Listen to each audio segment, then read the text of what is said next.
So I've got my trap ready to go. I've got some kind of questionable shrimp in here, but I don't think the animal's gonna care. But one of the things I noticed is something going on here that's just absolutely amazing. And if you look right in here, you'll see that there are hundreds and hundreds of caterpillars.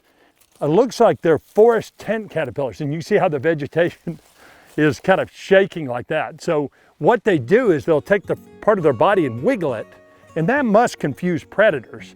You cannot find a limb that doesn't have some caterpillars on it. But I'll tell you what's amazing is I can hear, it sounds like it's almost raining a little bit, but I don't think that's rain. I think that's actually frass, droppings from caterpillars that's hitting the ground. You can just imagine how many caterpillars we're talking about if that's what I'm hearing. I really, really think that's what it is. I thought I had the distinct feeling that someone was crawling on me, but there's so many caterpillars around. Yeah, when you're walking through the woods, sometimes you see stuff like this and it's just absolutely amazing.